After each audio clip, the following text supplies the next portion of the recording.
नमस्कार। 12वीं कक्षा के प्रथम इकाई की द्वितीय पाठ है बेटी के नाम। हिंदुस्तान के आखिरी मुगल बादशाह बहादुर शाह सफर से संबंधित है यह पाठ।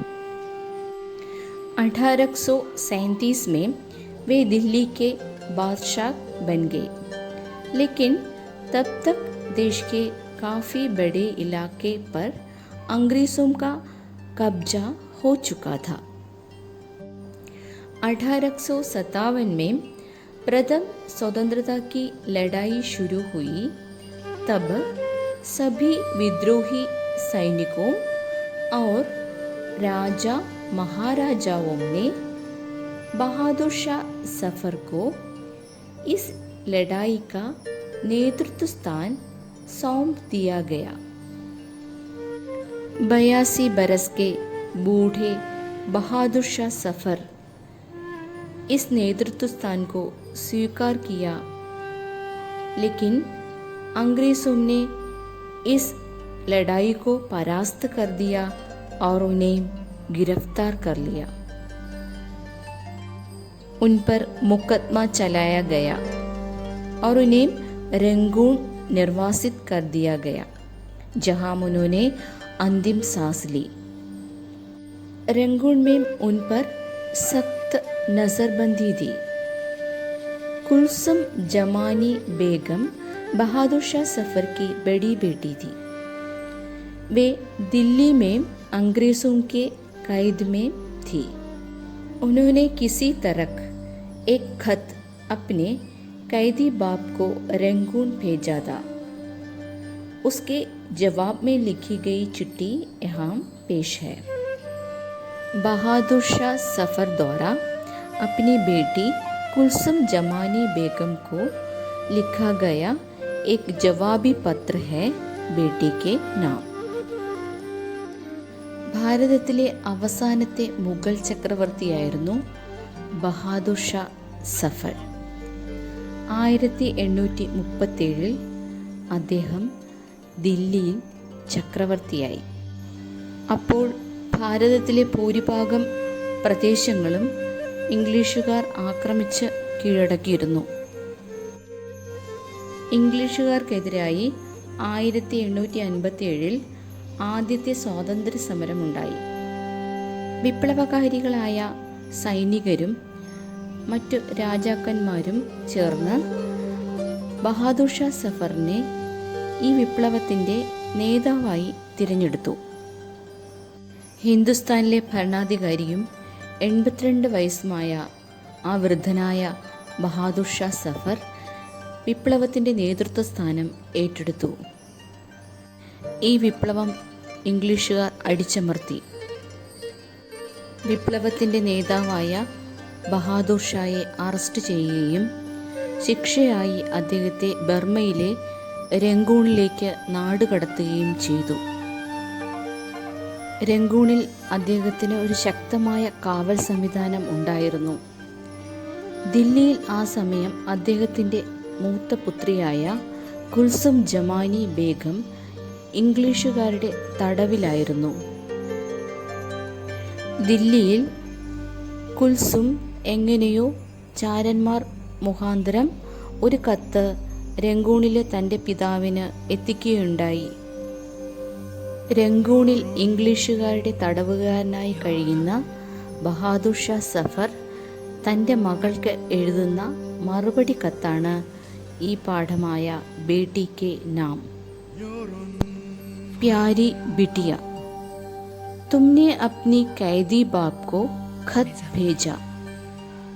खत क्या भेजा, मेरी जान आंसूनामा था. बेटे ने पढ़कर सुनाया. एक दफ़ा सुना, जी न भरा. फिर कहा, बेटा फिर सुनाना. फिर सुना. वह भी रोया. मेरी आंखों भी आंसुओं से भीग गई. कहा, बाबा एक दफ़ा फिर पढ़ो. क्या लिखवाऊं बेटी की, तुम्हारे खत का क्या असर हुआ. 3 दफ़ा सुनने के बाद भी दिल को करार नहीं आया। अब हम कुछ नए शब्दों का अर्थ पढ़ेंगे। आंसूनामा मतलब ദർദ് ഭരി വാണി, വിലാപകാവ്യം, വേദന നിറഞ്ഞ വാക്കുകൾ എന്നർത്ഥം വരുന്നു. ഏക് ദഫ മാനെ ഏക് ബാർ, ഒരു പ്രാവശ്യം.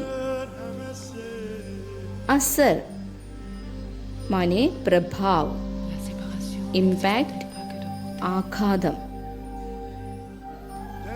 करार माने राहत, रिलीफ, आश्वासन. पत्र इस प्रकार है. प्यारी बिटिया माने प्रियപ്പെട്ട മകളെ. तुमने अपने कैदी बाप को खत भेजा. നീ നിന്റെ തടവുകാരനായ അച്ഛന് കത്ത് അയച്ചിരിക്കുന്നു. खत क्या भेजा? മേരി ജാൻ ആസൂനാമാഥ. കത്താണോ നീ അയച്ചത്? എൻ്റെ പ്രിയപ്പെട്ട മകളെ, അത് ആസൂനാമാഥ. ആസൂനാമ എന്നാൽ വേദന നിറഞ്ഞ വാക്കുകളായിരുന്നു. ഒരു വിലാപകാവ്യം പോലെ വേദന നിറഞ്ഞ വാക്കുകളായിരുന്നു നിന്റെ കത്തിൻ്റെ ഉള്ളടക്കം മുഴുവൻ. ഏക് ദഫ സുന ജി ന ഭര. ഏക് ദഫ എന്നാൽ ഒരു പ്രാവശ്യം ഞാൻ കേട്ടു. മകനാണ് പിതാവിന് ഈ കത്ത് വായിച്ചു കൊടുക്കുന്നത്. ഇദ്ദേഹത്തോടൊപ്പം ഇദ്ദേഹത്തിൻ്റെ കുടുംബത്തിലെ ഭാര്യയും മകനും കൂടെയുണ്ട്. മകനാണ് ഈ കത്ത് വായിച്ചു കൊടുക്കുന്നത്. ഏക് ദഫ സുന, ഒരു പ്രാവശ്യം കേട്ടു. ജി ന ഭര, ജി എന്ന് പറഞ്ഞാൽ മനസ്സ് നിറഞ്ഞില്ല. ഫിർ കഹാ ബേട്ട ഫിർ സുനാന, ഫിർ സുന, വീണ്ടും പറഞ്ഞു. മകനെ വീണ്ടും കേൾപ്പിക്കൂ. വീണ്ടും കേട്ടു. ബഹുഭീ റോയ, മേരി ആഖേം ഭി ആസുവോ സെ ഭീഗ് ഗയി. അവനും കരഞ്ഞു, എൻ്റെ കണ്ണുകൾ കണ്ണുനീരുകൊണ്ട് നനഞ്ഞു. കഹാ ബാബ ഏക് ദഫ ഫിർ പഠോ. വീണ്ടും ഞാൻ പറഞ്ഞു, ഒരു പ്രാവശ്യം കൂടി വായിക്കൂ. तो यहाँ हम देखते हैं ये खत, ये पत्र बहादुर शाह सफ़र को एक आंसूनामा लगा. ഈ കത്ത് ബഹാദുർ ഷാ സഫറിന് ഒരു വേദന നിറഞ്ഞ കത്തായി മാറി. അദ്ദേഹത്തിൻ്റെ കണ്ണുകൾ കണ്ണുനീര് കൊണ്ട് നനഞ്ഞു. അപ്പോൾ എന്തായിരിക്കും ഈ കത്തിൻ്റെ ഉള്ളടക്കം? ക്യോങ്കി കുൽസും ജമാനി ബേഗം ദില്ലി में अंग्रेज़ों की कैदी है. ദില്ലിയിൽ ഇംഗ്ലീഷുകാരുടെ തടവുകാരിയാണ് മകൾ. ആ കത്തിൽ മുഴുവനും അവരുടെ വേദനകളായിരുന്നു, ദില്ലിയിലുള്ള കഷ്ടപ്പാടുകളായിരുന്നു. അതുമാത്രമല്ല, ദില്ലിയിലെ ജനങ്ങളുടെ കഷ്ടപ്പാടും ആ കത്തിൽ പ്രതിപാദിച്ചിരുന്നു. അതുകൊണ്ടാണ് അദ്ദേഹത്തിന് ഈ കത്ത് ഒരു വിലാപകാവ്യം അല്ലെങ്കിൽ വേദന നിറഞ്ഞ വാക്കുകൾ ആയിട്ട് അദ്ദേഹത്തിന് ഈ കത്ത് തോന്നിയത്. ക്യാ ലിഖ്വാവും ബേട്ടിക്ക് തുമാരെ ഖത് കാ ക്യാ അസർ ഹുവ. ഞാൻ എന്തെഴുതിപ്പിക്കാനാണ് മകളെ, നിന്റെ കത്ത് എന്നിൽ എത്രമാത്രം ആഘാതമുണ്ടാക്കിയെന്ന്. 3 ദഫാ സുന്നേ കെ ബാദ് ഭി ദിൽ കോ കരാർ നഹി ആയ. 3 പ്രാവശ്യം കേട്ടിട്ടും എൻ്റെ മനസ്സിന് യാതൊരു ആശ്വാസവും ഉണ്ടായില്ല. बेटी का खत उनके मन को विचलित कर दिया गया. उन्हें एक पत्र आंसूनामा लगा.